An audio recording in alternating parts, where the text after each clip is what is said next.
Tim. How I'm doing pretty good. Yeah, I thought I told you I'd call you Monday, and today's Monday, so. Oh, yeah, you can call me anytime you want. I'm home 24/7. Yeah, probably not for much longer now that we got that vaccine, though. I'd say probably within the next several months. I think it'll be safe again. For the most part. Yeah, well, I know one thing. As soon as me and my parents take this vaccine for this virus, I'm going back to work. I already told my dad this morning, as soon as we get this vaccine, I'm going to go back to work.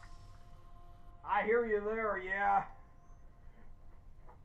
I mean, not the second after I get the vaccine. I mean, I'm going to wait till after the holidays are done before I go back. But, maybe after once we get the vaccine, I may wait like a few more weeks until the thing, starts working, and then I'll finally, then maybe they can call my job and I can go back to work. Oh, yeah. Hopefully after the holidays, I can get together with my friends again and stuff, with Eric and Dan and, and all of them.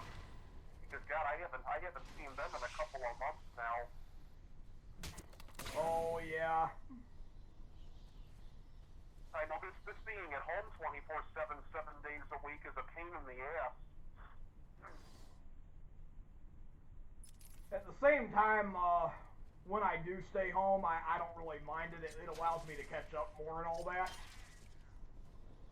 It allows me to expand my interests and everything.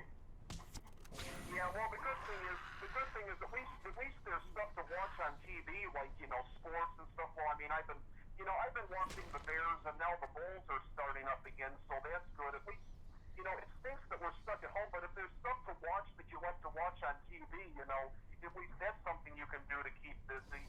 Because, I like watching the Bulls and watching the Bears and, Blackhawks and all that. When you got stuff to watch on TV every day, that eats away at the time. Yeah, it does. I mean, if your teams are going anywhere, I mean, if they're stinking up the place and not doing anything, or going anywhere, then it's a waste of time watching it. But if the team is halfway decent, it's fun to watch. Mm-hmm. Yeah, as for me, I've not really been watching sports lately because, I just don't really get much out of it with no crowd being there or anything. Just kind of seems abnormal to me in a lot of ways. Yeah, well, it's a little bit different with no crowd, but still, I mean, it's better than not doing anything at all. At least it's something to watch, because even though there's no crowd there, the games still count and people are watching the game from home, I mean, at least it's something to, it's better to have that than to have nothing to watch. I've not even watched any pro wrestling, like the current pro wrestling. I've not even watched any of the newer stuff since SummerSlam. Although I am gonna start back when the Rumble is around. Yeah, I am gonna start back at the Rumble.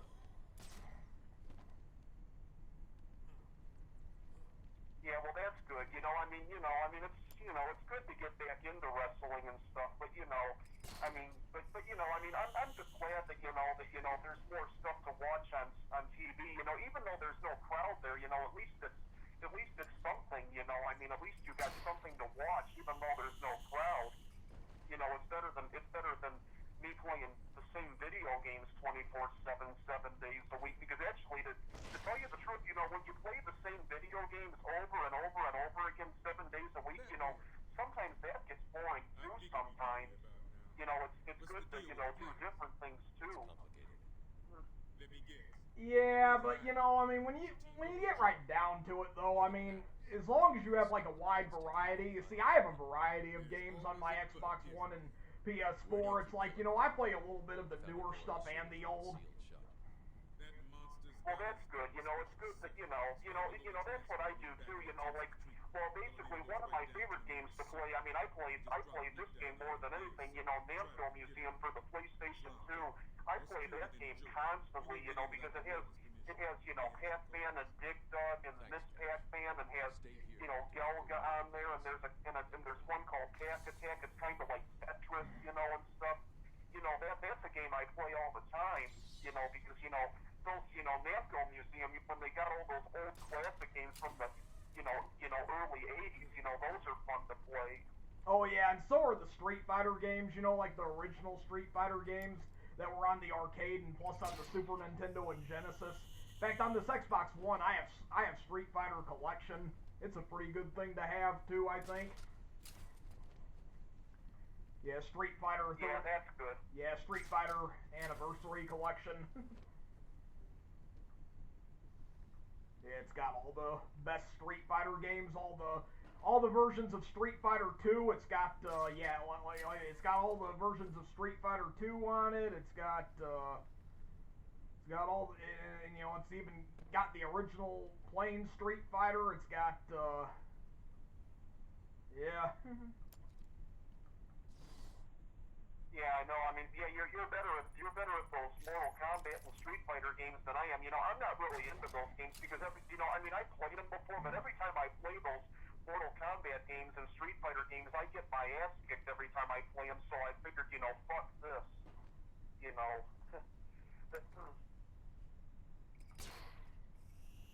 I'm pretty nifty with them, I think.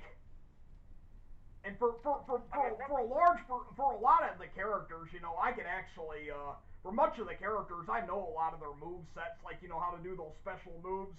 I'm pretty good with those. The only thing on Street Fighter, once you learn how to do it.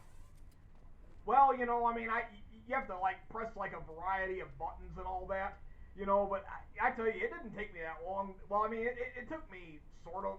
It really didn't take me long at all to figure out how to do Hadouken with Ryu and Ken on Street Fighter. However, to this day, I really can't do Sonic Boom all that well. I mean, I can now because a friend at the clubhouse kind of taught me how to do it, but it's very tricky even for me to this day. I still can't always get it right and cause it to be effective every time I attempt it. Yeah, those games can be complicated sometimes, especially when you try to do, when you try to use different weapons and stuff, and you got to find the right buttons to push to do it or something, or you got to do it in a certain order to throw like a weapon or something at the opponent that you're fighting or something. But I don't know. I mean, I've beaten a few rounds and stuff in those games, but I'm not the best at those games. That's why I hardly ever play them. I still have one Mortal Kombat game. I've got the original one that they made for the Super NES, but Mortal Kombat 3, I think I just got rid of that game. That game is way too hard for me. Yeah. And the toughest opponents on those Mortal Kombat games that I really can't stand are the girls. They're worse than the guys, I think. A lot of times they can be, yes. Like Jade and Sindel. Jade's usually your first opponent in the Ultimate and Mortal Kombat 3 and Ultimate. Usually they pick Jade as your first opponent. Yeah, I know, and that's the worst thing to start off with. God, I'm like, as soon as I have to face one of those girls, I'm like, oh, for Christ's sake, yeah, this is gonna be fun. I know, and I can't even lay a finger on that one on one of those girls. I'm like, God, are you fucking kidding me? This is a fucking joke. And sometimes, and to tell you the truth, one thing they do on those Mortal Kombat games, I mean, you can change the difficulty to make it easier or harder, and there are sometimes I've had it on easy or very easy, and to tell you the truth, I don't really think it really makes a difference. I would say they're just as hard, even when you change the difficulty for easy or hard. That's the way it is, yes. It's what? That's the way it is, I said. Yeah, I know, and basically, I don't think that's right. When you change the difficulty, it should be a little easier, to start off with, but if they leave it the same no matter what you do, to me that's a little bit, unfair. It's like, well, for Christ's sake, I mean, you gotta learn how to play it. At least what you can do is change the difficulty so it's not quite as bad. Like when you play Guitar Hero, if you don't know how to play Guitar Hero, you start off, on easy, then you work your way up to the harder levels. Like, you're not gonna play Guitar Hero for the first time and play a song on expert. You'll fail the song right away. I never play Guitar Hero. Those are video games that don't really fascinate me. Oh. I tell you, Grand Theft Auto San Andreas, it's an awesome game, but boy, to get very far in it without cheating, it seems almost impossible. Of course, nothing is impossible, but boy, I tell you, Grand Theft Auto is a very, very hard game. Oh man, there's a lot of hard games out there. It's crazy. Plus, a lot of the games they have today, I mean, I don't know the first thing about playing the newer games like what they have today. I mean, the older games I'm pretty good at because, those were the games we had when we were kids. Don't forget, back when we were kids, they didn't have Xbox and PlayStation and all that when we were, like in grade school and stuff. They didn't have that stuff back then. All they had back when we were, kids were, regular Nintendo and Super Nintendo and all that. They had Nintendo 64. They didn't have PlayStation or Xbox or any of that stuff. They had Nintendo 64, PlayStation 1, and Sega Saturn. Those are kind of like how, that was like a start for like how games are today. Yeah, that's true. I mean, seriously. Yeah, but actually... You told me you had that Harry Potter and the Chamber of Secrets game, right? Yeah, I think I did. I mean, I think I might have gotten rid of it because I think my PlayStation, I think I might have gotten rid of it, but I think I had one of them, yeah. Yeah, you see, I mean, that's just the way games are, but I remember years ago, I got pretty far into that game, but, because I had it on the PlayStation 2 myself, and, yeah, I mean, it just kind of got very, very hard there, to where I just got so stuck I gave up on it, but now that they got walkthroughs on the internet, if I ever come across that game again and have an opportunity to play it, I may not give up next time. Yeah, I know, that does get annoying sometimes, especially when you're playing a video game and then you make it really far in the game and you get stuck and you can't figure out how to get out or something like that, then you're like, oh, for Pete's sake, that happened to me when I played The Legend of Zelda: A Link to the Past, there are two worlds, you got the light world and then you got the dark world. The first world, you get 3 pendants, then you fight, Ganon in the light world, then he draws you into the dark world, then you gotta get, like, these crystals, and I think there's 7 crystals you gotta get, or 8 of them, I think it is, or something like that, and I think I made it all the way to, like, Dungeon 7, and then I got stuck, and I couldn't figure out how to get out, then I just gave up at it. I'm like, well, I don't know what to do here, so I just gave up, I mean, I got stuck. There was a sniper up on the roof. He got there somehow. Yeah. I know, and that's what gets annoying about those games. You're on a roll, and all of a sudden, boom, you get stuck, and then you're like, oh, for crying out loud. I'm like, well, now where do I go? I just run around in circles until I figure it out is how I usually do it. Yeah, that's basically the only way you can do it, is just run around in circles and try to figure out the way to, just find a way to get out. Then when I'm tired of running around in circles, though, I go to the internet and use a walkthrough, and then I can beat it a lot faster. But in most cases, I prefer to do it myself. Well, yeah, which makes sense because when you basically when you look on the internet to figure out how to do it in a way that's kind of cheating, like well, the same thing with Mario, like Super Mario Brothers and all that, they got like these warp zones where you can warp, well, let's say you start from World 1, then you warp all the way to, like, World 8 to the final world. Well, what fun is that? You beat the game in 15 minutes and it's done. Well, that's, what fun is that? It's more fun when you play the game from start all the way to finish without, without warping or cheating to get through the game in, like, 10, 15 minutes. Yeah, I know. Yeah, but still, those games, they do get frustrating sometimes, especially when you keep dying and you can't figure out what to do, when you start to get mad, I mean, that's happened to me several times, and I remember when Mario first came out, like Super Mario World, for the Super Nintendo, I had to be careful when I got mad, because, that game came out in 1990, and I think it was like 91 or something like that when I played that game for the first time. I might have been like 4 or 5 years old, and I had to be careful that I didn't, start swearing and getting mad at the game. I had to be careful that I didn't say like, oh, god damn it, or something like that, because if I do that, then, my mom would be like, all right, turn the game off, no more video games for the rest of the day, and stuff. But now, when we play them, now that we're adults, we can say whatever we want. Now, I used to cuss at the games for the longest time, but, nowadays, sometimes I'll, like, whisper shit or fuck or whatever whenever I, like I'm about to die, but I don't know, but I don't overdo it though.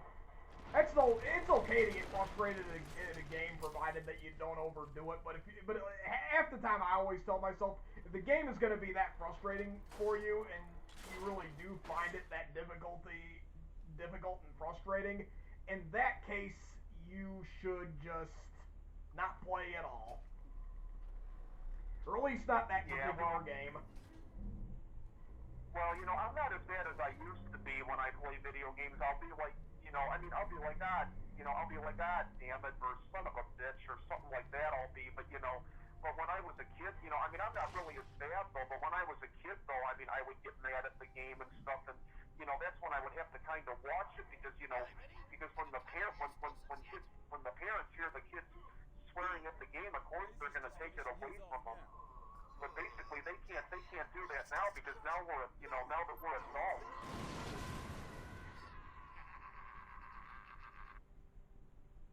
To tell you the truth, my parents still don't. My parents still don't like cussing.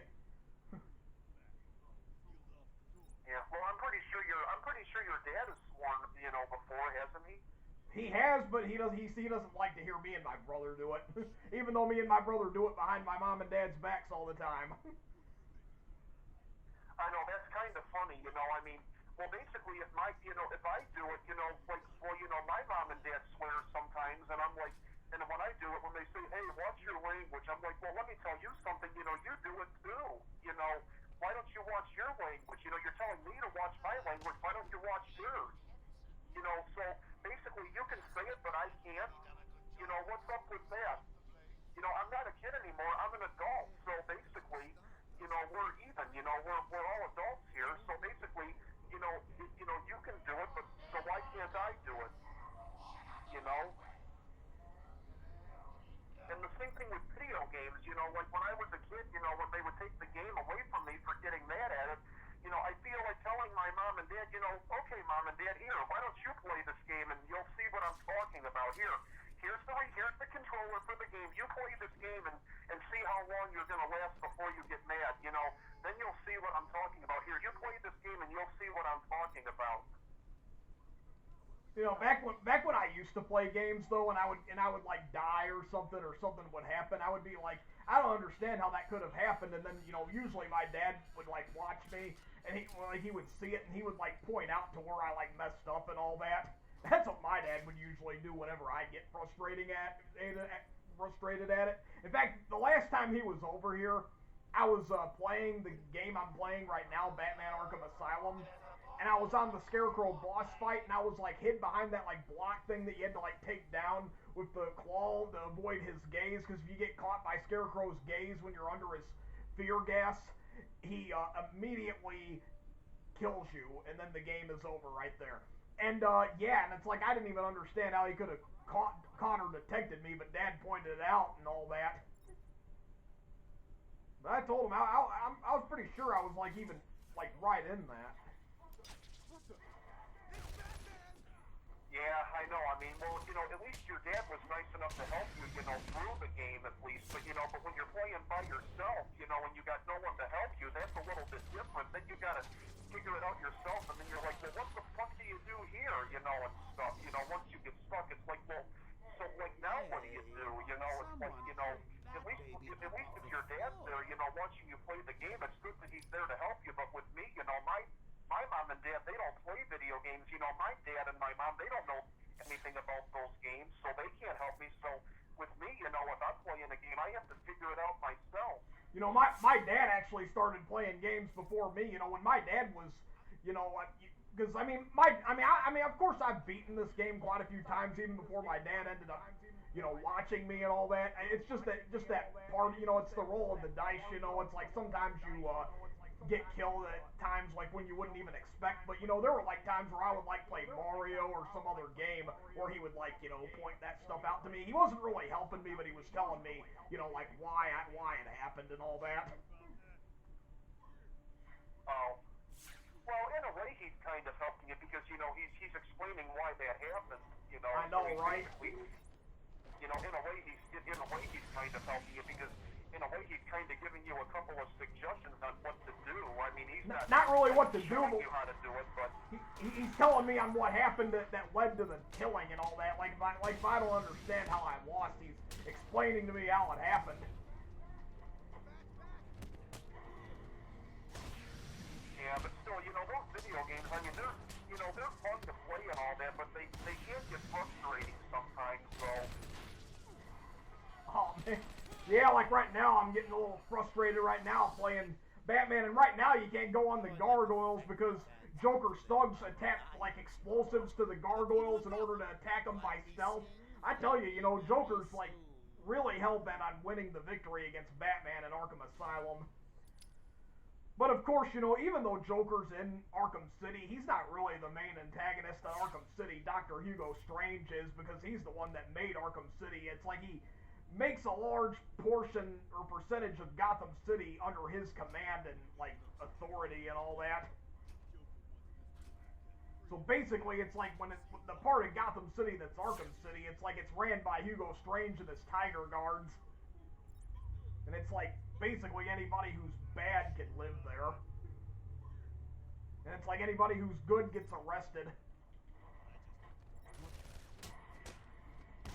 Yeah, you know a lot more about those Batman games than what I know. I mean, I think I tried, you know, a couple of Batman games, but I just couldn't figure them out. What Batman game did you have? Oh yeah, I think you said Batman Returns on the Super Nintendo. That game's actually pretty easy, I think. Depending on what mode you play it on. But yeah, usually when I play the hardest mode to get the real ending, I usually use a cheat code, and therefore I can beat it a lot simpler.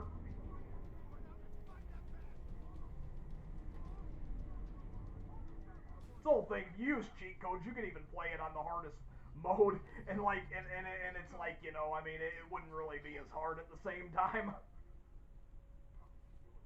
Yeah, a lot of games have that. You know, they have you know, difficulty levels where you can change it to, you know, medium or hard or expert, you know, and stuff. You know, it's good that they have that too, because when you learn how to play it, you know, easy is when you first start off. You know, at least, you know, you can figure everything out. Then you make it a little harder as you get better and better at it. You know, which is good. You kind of, you know, work up to that level.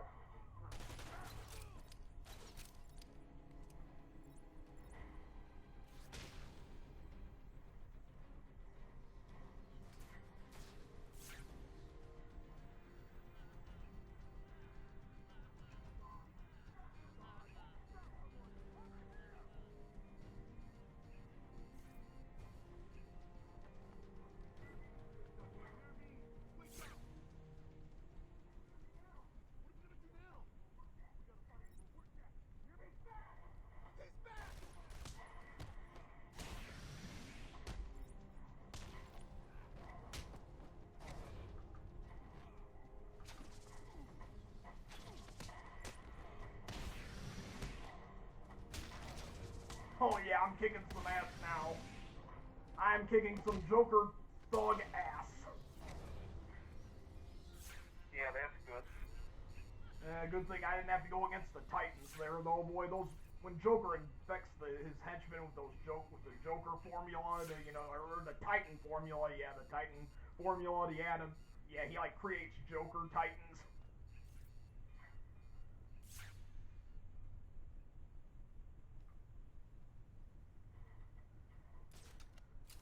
Yeah, so when do you go to Clubhouse next? I don't know yet. I'm gonna find out tomorrow morning. I was supposed to find out today, but you know, the program manager, when I called, apparently I was too late. She left because she had a headache. But hopefully, yeah, but I tell you, they better be right about her being there tomorrow, boy.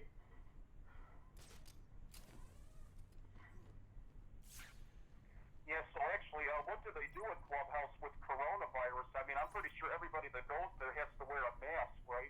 That is correct, and you have to stay 6 feet apart. If you're not standing 6 feet, they'll usually correct you that you're supposed to be that far from somebody.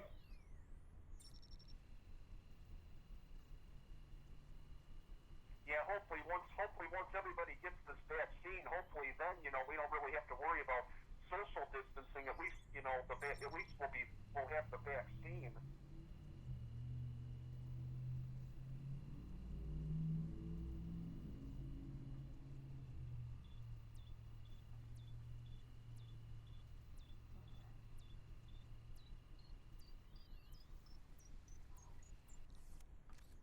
trying to enter this code.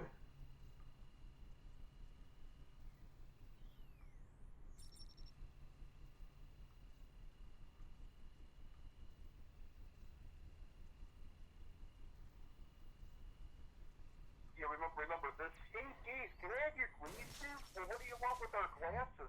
Well, you see, I lost my glasses. You see, I was sitting up all the power in Jurassic Peak, and I accidentally spewed out a waiter stew.